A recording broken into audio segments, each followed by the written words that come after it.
Bismillahirrahmanirrahim. Innal hamdalillah ta'ala nahmaduhu wa nasta'inuhu wa nastaghfiruh wa na'udzu billahi min shururi anfusina wa sayyiati a'malina. Man yahdihillahu fala mudilla lahu wa man yudlil falan tajida lahu waliyyan mursyida. Asyhadu an la ilaha illallah wahdahu la syarika lah wa asyhadu anna Muhammadan 'abduhu wa rasuluh wa safiyyu wa khaliluh salawatullahi wa salamuhu faqad qala Allahu jalla jalaluh ya ayyuhalladzina amanu taqullaha haqqa tuqatih wa la tamutunna illa wa antum muslimun. Allahumma inna nas'aluka ilman nafi'an wa rizqan tayyiban wa amalan mutaqabbalan. Alhamdulillah, puji dan syukur pada Allah Azza wa Jalla yang telah memberikan kita banyak sekali kenikmatan, dan di antara nikmat yang besar adalah menjadikan hidup kita penuh dengan keberkahan. Dan di antara agar menjadi kehidupan kita ini berkah, sebagaimana dalam firman Allah Subhanahu wa taala, kitabun anzalnahu ilaika mubarak. Jika kita berinteraksi dengan Al-Quran, maka akan menjadikan hidup kita berkah. Maka semoga dengan kita mempelajari tahsin seperti ini, mempelajari bagaimana cara membaca Al-Quran dengan benar, semoga menjadikan kita hidup dengan kehidupan yang diberkahi oleh Allah Subhanahu wa taala. Insyaallah taala, pemirsa yang semoga dimuliakan oleh Allah Subhanahu wa taala, kita akan melanjutkan pembahasan kita pada pertemuan kali ini sebagaimana sesuai dalam judul, yaitu pada pertemuan kali ini adalah makharijul huruf, bagian lisan yang ketiga. Sebagaimana telah kita pelajari bersama pada pertemuan-pertemuan yang telah kita lalui bersama, bahwa makhraj atau tempat keluarnya huruf hijaiyah pada bagian yang ketiga itu lisan atau lidah, itu ada 10 tempat. Ya, ada 10 bagian atau 10 tempat. Nah, dari 10 tempat ini, agar mudah difahami oleh kita, dibagilah menjadi 4 bagian. Yang pertama itu adalah aqsal lisan, yang kedua itu adalah wasatul lisan, yang ketiga itu adalah hafatul lisan atau hafatul lisan, dan yang keempat adalah torful lisan. Dan alhamdulillah kita telah melalui 2 materi sebelumnya, yaitu aqsal lisan dan wasatul lisan. Maka pada pertemuan kali ini, pada sesi kali ini, kita masuk bagian yang ketiga, sebagaimana pada judul makhariju al-lisan, bagian yang ketiga. Apa itu bagian yang ketiga ini? Pemirsa bisa membuka dalam kitab Manzumah al-Jazariyah, ya, yang dikarang oleh Syekh Muhammad Ibnul Jazari rahimahullahu rahmatan wasi'ah. Beliau mengatakan dalam bait nomor 13 sampai 14, beliau mengatakan waddadu min hafatihi idh waliyah ladrasa min aisara aw yumnaha. Pemirsa yang semoga dimuliakan oleh Allah Subhanahu wa taala. Nah, bagian yang ketiga ini adalah bagian yang disebut dengan hafatul lisan. Apa itu hafatul lisan? Hafatul lisan adalah pengucapan huruf yang keluar dari lidah, lebih tepatnya bagian samping atau pinggir. Hafa itu samping. Ya, kalau kita perhatikan lidah itu kan seperti ini. Nah, bagian kiri dan kanannya, ya, sampingnya. Atau dalam bahasa Arab juga bisa disebut dengan minal janibi al-lisan, dari samping atau sisi lidah. Nah, ini yang disebut dengan makhraj bagian ketiga pada lisan, yaitu hafatu al-lisan, yaitu pengucapan huruf dari sisi lidah atau lidah bagian pinggir. Di mana pada bagian yang ketiga ini dari lisan, keluar darinya 2 huruf untuk 2 tempat. Jadi masing-masing huruf memiliki tempatnya, ya. Apa itu hurufnya? Disebutkan di sini yang pertama waddadu min hafatihi idh waliyah. Yang pertama disebutkan adalah huruf dad. Huruf dad merupakan huruf yang keluar dari lidah, dan lebih tepatnya adalah lidah bagian samping atau pinggir. Sebagaimana disebutkan tadi, min hafatihi, min hafah, yaitu dari sisi ha di situ, ha domir di situ yang majrur yang berharokat kasrah, fatihi, ha fatihi, domir di situ kembali kepada lisan. Ai maksudnya adalah bahwa huruf dhad ini keluar dari pinggir lidah. Itu yang pertama. Ya, jadi dalam mengucapkan atau melafazkan huruf dhad itu adalah dengan kita menggerakkan lidah bagian samping atau pinggir lidah. Ladrasa min aisara aw yumnaha, yang mana samping lidah ini ditempelkan, disentuh ke mana? Ladras. Apa itu ladras? Gigi geraham. Ya, ladras itu adalah gigi geraham. Jadi sebagaimana pada pertemuan awal ya, awal sekali saya telah membahas bahwa ada dua organ yang ini berkaitan erat dengan nanti huruf yang keluar dari lidah. Di antaranya adalah gigi. Nah, ini bertepatan sekali bahwa huruf dhad ini adalah samping lidah atau pinggir lidah yang dia itu menempel pada gigi geraham. Ya, jadi ditempelkan sejajar dengan gigi geraham. Kalau kita perhatikan huruf dhad, kalau ini misalkan lidah, maka bagian samping pinggirnya, pinggir sini.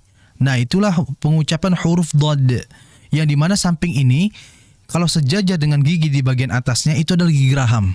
Nah, jadi seperti itu dalam pengucapan huruf dhad, di mana disebutkan di dalam Manzumah Al-Jazariyah, Imam Jazari mengatakan dalam pengucapannya itu bisa min aisara au yumnaha, bisa dengan lidah sebelah aisar ya, yaitu sebelah kiri, au yumnaha atau sebelah kanan lidah. Jadi dua-duanya boleh, mau sebelah kiri, mau sebelah kanan. Yang keduanya merupakan pengucapan yang betul ya. Ini harus kita perhatikan bersama. Adapun ada beberapa di antara kita yang bertanya, Ustadz, lalu bagaimana ketika seseorang mengucapkan huruf dhad dengan di tengah-tengah serta menggelembungkan pipinya, ya seperti itu. Lalu bagaimana dengan bacaan seperti ini? Maka selama kami membacakan Al-Quran kepada guru-guru kami tidak dapati bacaan seperti itu, ya, karena kita lihat dari segi isnad, yaitu sanad yang kita ambil dari guru kami adalah dengan cara seperti tadi, yaitu gigi geraham bagian kiri maupun kanan. Adapun di antara keduanya itu memang ada, itu menurut pendapat ulama mutaakhirin, ulama-ulama saat ini. Ya, diperbolehkan. Itu pun di antara mereka terdapat persyaratan agar tidak menggelembungkan. Jadi jangan sampai dibaca seperti ini. Do. Jangan digelubungkan pipinya. Ya, cukup do. Seperti itu saja. Ya. Jadi kalau kita melihat dari manzum atau matan dari Al-Imam Al-Jazari, di sini hanya disebutkan aisara au yumnaha, yaitu sebelah kiri atau sebelah kanan. Jadi kalau sebelah kiri seperti ini, do. Jadi lidah sebelah kiri ditempelkan ke gigi geraham, do. Atau sebelah kanan, do. Nah, disebutkan oleh Al-Imam Ibnul Jazari di dalam An-Nashr, dalam kitab yang beliau karang itu An-Nashr, beliau mengatakan bahwasanya minal janibi al-aisar indal akthar wa minal aimani indal aqal.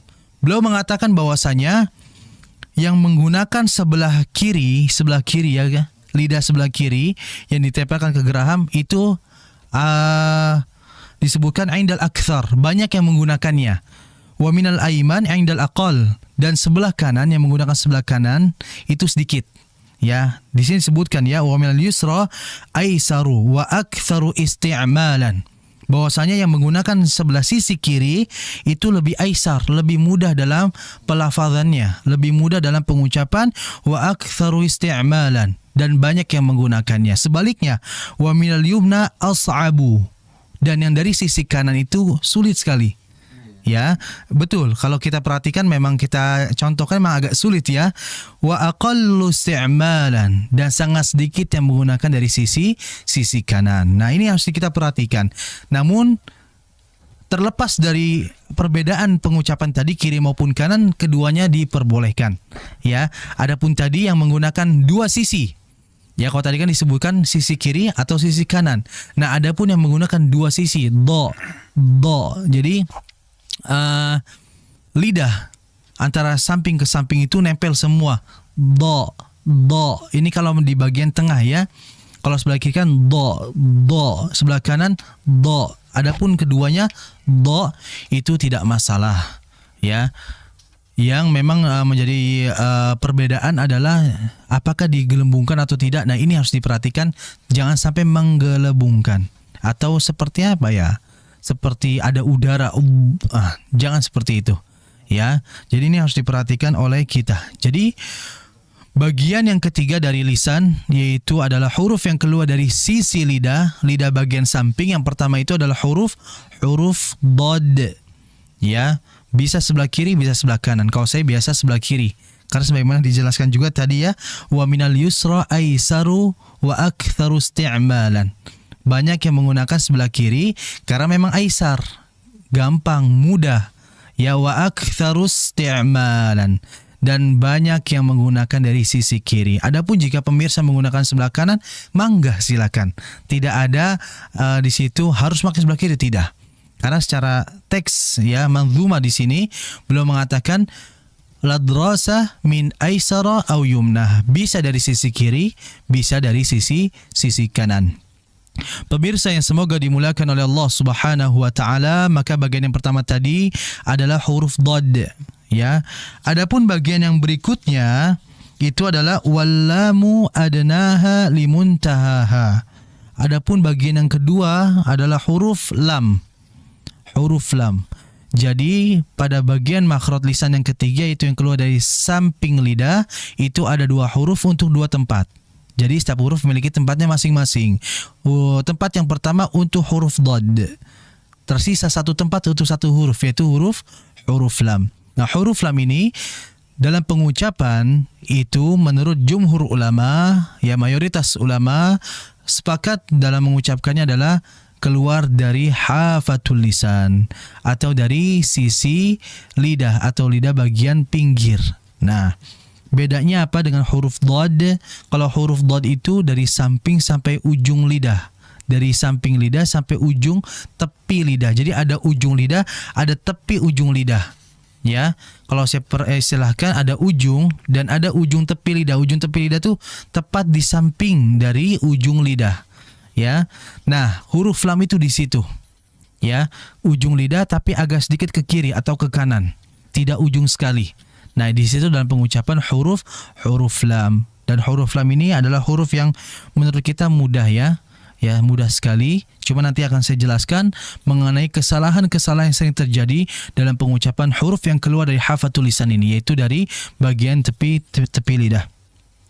Pemirsa yang semoga dimuliakan oleh Allah Subhanahu wa taala, maka yang pertama huruf dad kita ketahui bahwa dia huruf yang keluar dari hafatul lisan atau lidah bagian pinggir. Nah, kesalahan yang sering terjadi membaca huruf dad ini disebutkan oleh para ulama adalah meleburkan ke huruf yang lain. Seperti contohnya do atau seperti to, seperti huruf to. Ya, harus disebutkan do. Makanya tepi lidahnya itu lidah bagian samping ini dipepet,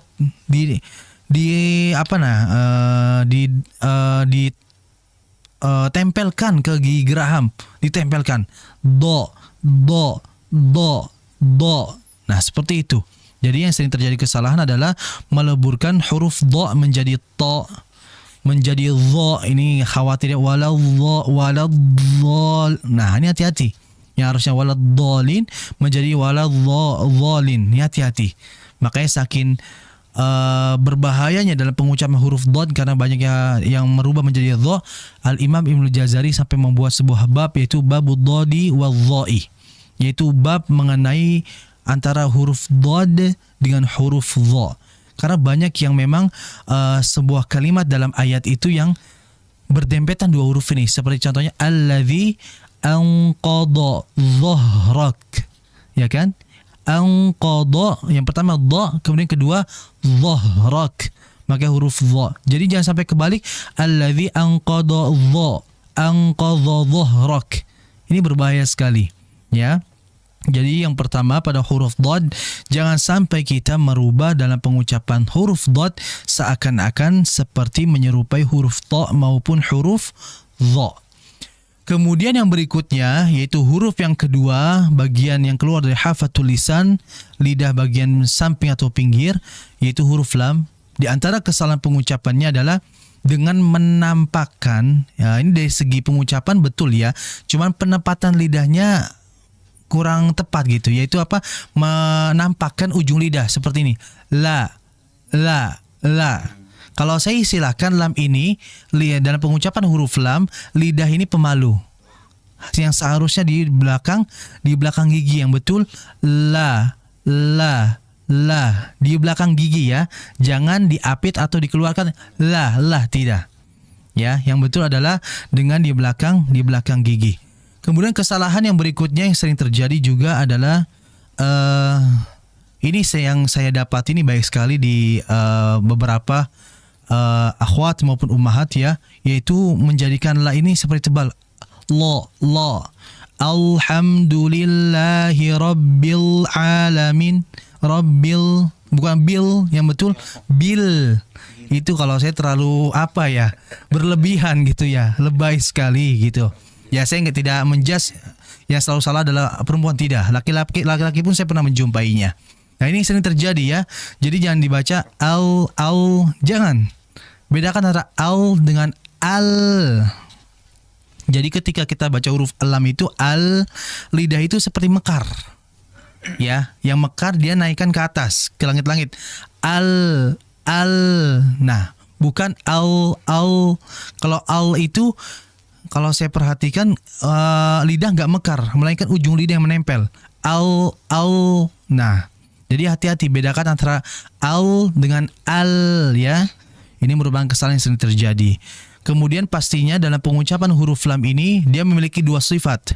Dia memiliki sifat yang menetap, selalu menetap padanya, dan ada sifat yang arid, sifat yang kondisional. Jadi lam ini hukum asalnya adalah tipis. Bagaimana kita mengetahui huruf lam tipis? Lihat, kalau lam harokatnya fathah, dibacanya apa? La, kan seperti itu. Tapi dia juga memiliki sifat yang arid. Apa itu sifat arid? Sifat arid itu ada sifat yang kondisional. Artinya hukum asal tipis, tapi di kondisi tertentu dia bisa menjadi tebal. Contohnya pada lafzul jalalah, pada lafaz Allah, ya. Di situ dibaca dengan loh, bukan lah.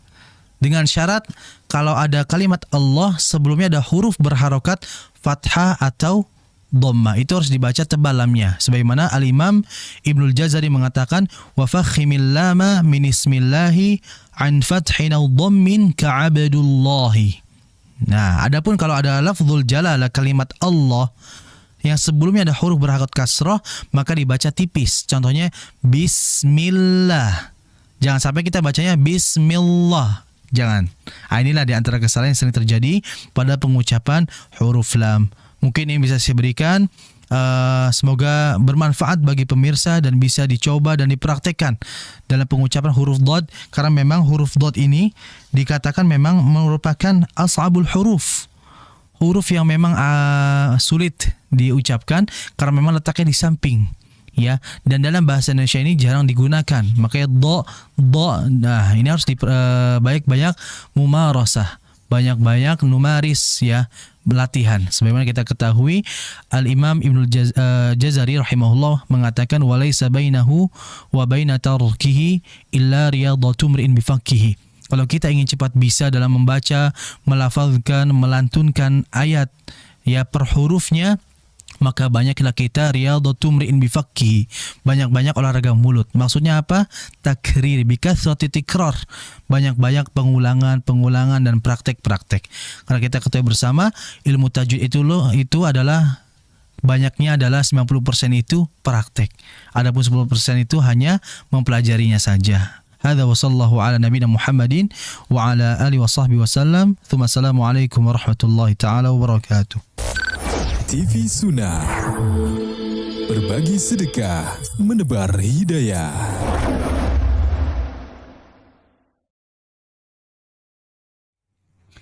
Terima kasih pemirsa TV Sunnah dan pendengar radio kita FM. Anda masih membersamai kami di rangkaian Keluarga Mengaji Masih bersama dengan guru kita Ustadz Fauzi Abu Fasya hafizahullah ta'ala dalam kajian live malam hari ya.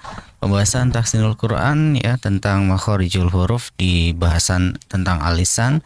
Kali ini kita masuk pada bagian yang ketiga ya. Tadi sudah dipaparkan beberapa huruf di antaranya ya. Dan insya Allah sesaat lagi kita akan mengikuti pembahasan di sesi yang kedua ini surat Al-Ikhlas ya. Ustadz Fauzi Abu Fasya akan mengajak kita untuk mempelajari atau mengetahui ya hukum-hukum tajwid yang terdapat di surat Al-Ikhlas, sambil juga mempersilahkan kepada Anda untuk bergabung ya. Bagi Anda yang ingin mendengarkan bacaan Qurannya, silakan Anda bisa kirimkan memperdengarkan bacaan Quran Anda ya, dikirimkan melalui voice note. Anda bisa membaca surat Al-Fatihah ya, dan kirimkan melalui pesan suara WhatsApp di 0852 10 943 943. Baik, tafadhol Ustaz Fauzi untuk kembali memberikan materinya di surat Al-Ikhlas ini. Ya, bismillahirrahmanirrahim. Alhamdulillah wassalatu wassalamu ala Rasulillah tsumma amma ba'du. Pemirsa yang semoga dimuliakan oleh Allah Subhanahu wa taala. Insyaallah taala pada sesi yang kedua ini kita akan mentahsinkan ya di dalam suratul Ikhlas, yaitu surat Al-Ikhlas. Sebelumnya akan saya baca terlebih dahulu. A'udzu billahi minasy syaithanir rajim. Bismillahirrahmanirrahim. Qul huwallahu ahad. Allahus samad. Lam yalid wa lam yulad. Wa lam yakul lahu kufuwan ahad. Pemirsa yang semoga dimuliakan oleh Allah Subhanahu wa taala, kita akan membahas pada ayat yang pertama terlebih dahulu. Perhatikan di situ ada kata qul ya. Qul itu dari kata qala yaqul yang bermakna katakan. Jadi hati-hati untuk pengucapan huruf qaf. Jangan sampai kita ubah menjadi kaf sehingga menjadi kul. Yang betul adalah qul. Qul ya, sangat berbeda antara kul dengan qul. Berikutnya adalah huwallah. Perhatikan di situ sebelum lafaz Allah, lafzul jalalah Allah situ sebelumnya ada huruf waw yang berharakat apa? Fathah. Maka pada kondisi seperti ini itu huruf lam ya, Allahnya itu adalah huruf lam di situ, maka lamnya dibaca menjadi tebal ya, huwallah. Dan dari segi pengucapan lafaz Allah ini jangan sampai kita membacanya seperti Allah, seperti ada huruf waw, Allah. Jangan Allah. Saya punya metode. Yang pertama adalah dalam pengucapan Allah ini, yang pertama coba pemirsa baca al, sehingga jangan sampai Allah, jangan Allah. Al terlebih dahulu, al, keduanya Allah. Nah, sehingga menghindari pengucapan wawnya. Jangan sampai qul huwallahu ahad. Tidak, yang betul qul huwallahu Allah. Makanya Allah. Allah. Nah, sehingga jangan sampai ada di situ Allah, jangan. Yang betul Allah, Allah. Itu ya. Berikutnya adalah ahad. Nah, lihat di situ ada huruf dal. Kalau kita perhatikan di Al-Qur'an memang harokatnya adalah tanwin, ya, dhamatain. Akan tetapi kalau kita membacanya dalam kondisi waqaf atau berhenti, maka huruf tersebut harus dibaca mati pula. Ahad. Nah, jadi pemirsa ketika membaca huruf itu usahakan jelaskan setiap huruf itu dari segi makhraj dan sifatnya. Makhraj itu pengucapan huruf dari tempatnya, sifatnya adalah sifat dari huruf itu. Contohnya ahad. Kalau kita baca qul huwallahu ahad, itu betul dari segi makhraj. tapi sifatnya kurang, ya nggak sempurna, maka harus dipantulkan. Sifatnya dia kan adalah qalqalah, maka dipantulkan qul huwallahu ahad, ahad, dan langsung dipantulkan, jangan sampai ditahan. Karena kalau yang ditahan itu bila mana ada tasydid. Seperti contohnya dalam surah Al-Lahab ayat yang pertama. Tabbat yada abi lahabin wa tab. Nah, itu baru ditahan. Adapun pada Al-Ikhlas ayat pertama karena tidak ada tasydid, maka langsung dipantulkan. Qul huwallahu ahad. Langsung. Nah, ini kalau misalkan huruf dalnya dalam kondisi kita berhenti ya. Nah, bila mana kita itu menyambungkan ayat pertama dengan ayat yang kedua, maka kita lihat huruf dal ini kan tadinya tanwin ya, maka berubah menjadi dhammah saja. Ya, dengan menggantikan nun wiqayah atau nun ziyadah. Jadinya yang harusnya qul huwallahu ahad, ahad Allahus samad, kalau kita sambungkan qul huwallahu ahadunillahus samad. Nah, karena kan kita lihat dalnya tanwin. Kalau tanwin kan bahasa kita domanya ada dua ya. Nah, akan tetapi kalau kita mewasalkan, melanjutkan ke ayat yang berikutnya tanpa henti, tanpa berhenti, maka tanwinnya dirubah hanya domah saja. Dan domah satunya diganti dengan nun. Ya, kalau di mushaf, beberapa mushaf itu biasanya ada nun kecil, ya, dan ini namanya nun wiqayah atau nun ziyadah, ya. Ini dalam riwayat Hafs ada. Jadi kalau itu dibaca sambung, maka bacanya qul huwallahu ahadunillahus samad. Itu kalau disambung. Adapun kalau berhenti, ya dibaca qalqalah huruf dalnya. Qul huwallahu ahad, seperti itu. Jadi usahakan ketika baca qalqalah di sini dengan rileks, dengan santai lembut nih ya. Karena kita ketahui Imam Jazari mengatakan bil lutfi fin nutqi bila ta'assufi. Bacanya itu jangan kaku gitu loh. Jangan ahad, tidak, langsung ahad de. Kalau saya itu sering mengatakan huruf qalqalah yang tipis itu seperti ke e saja. Wa qab b ahad de wa tab b. Nah, itu ke e saja.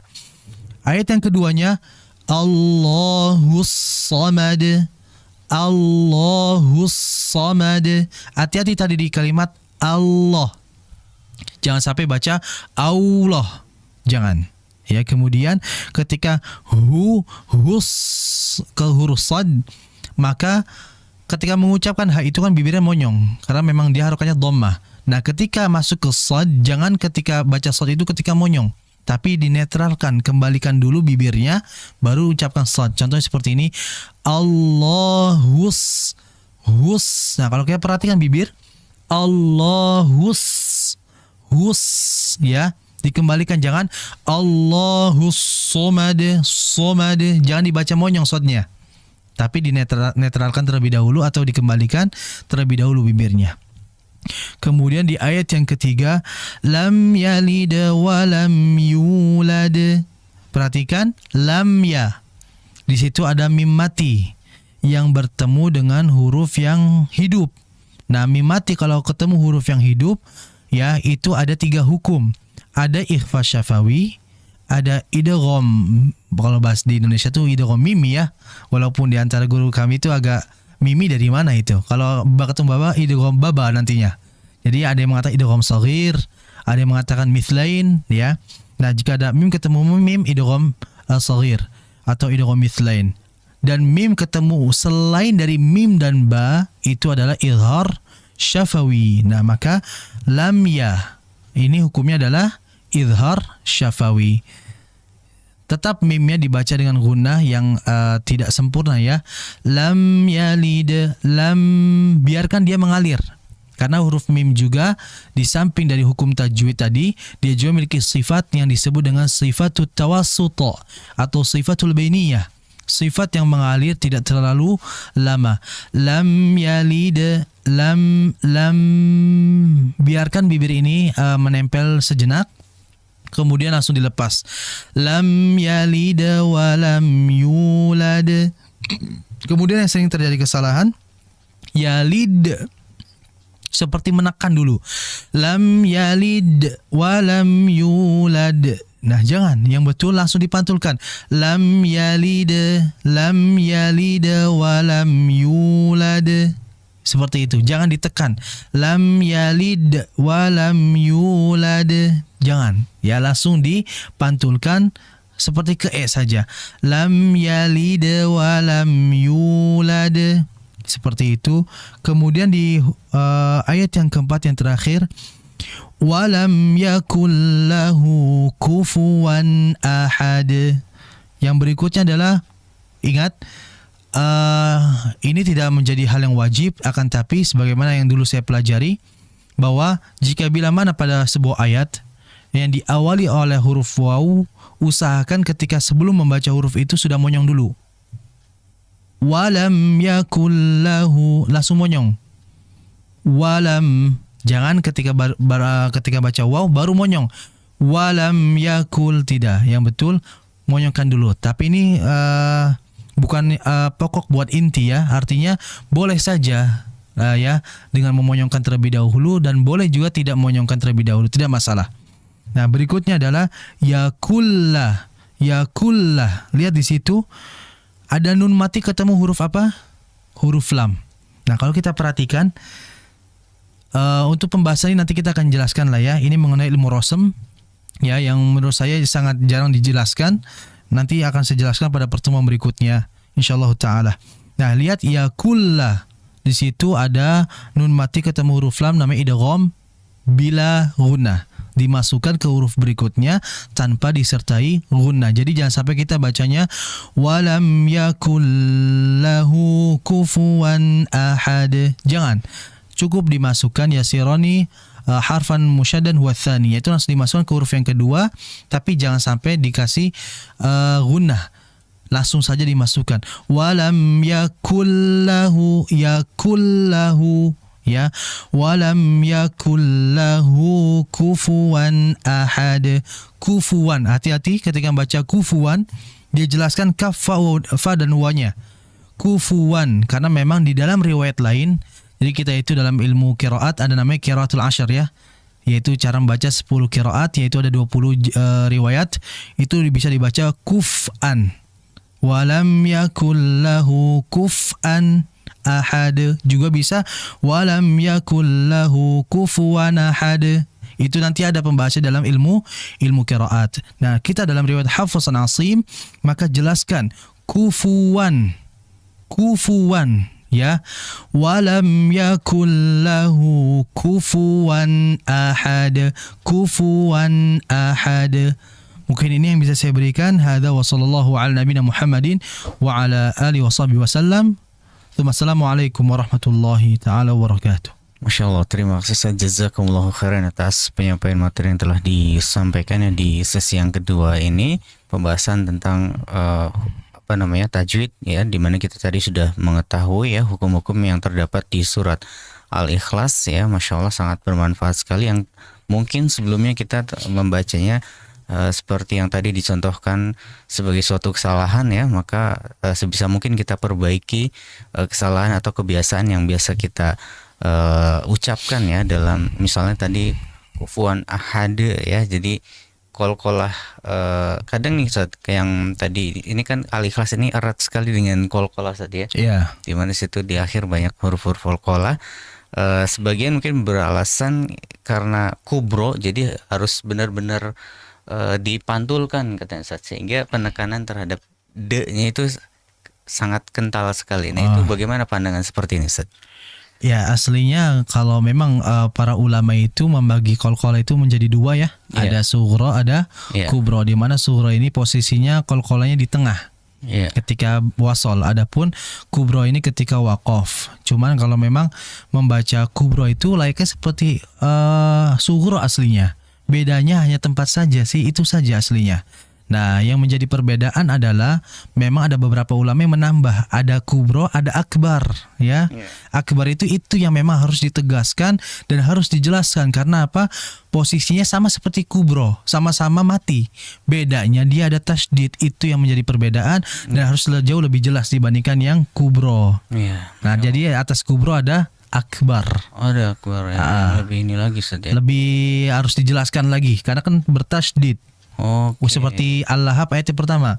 Lahabin wa tab baru Itu termasuk yang akbar. akbar. Masya Allah, berarti harus benar-benar dipantulkan. Betul.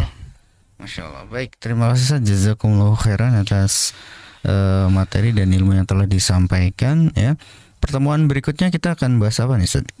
Masih dalam ini ya, alisan. Masih alisan berarti bagian yang keempat. Bagian yang apa ini? Yang banyak ini bagian keempat. Pembahasannya sangat panjang, bisa Iya, menarik panjang. untuk kita ikuti ya setiap pertemuannya ya. Jadi sayang sekali kalau kita lewatkan begitu saja ya.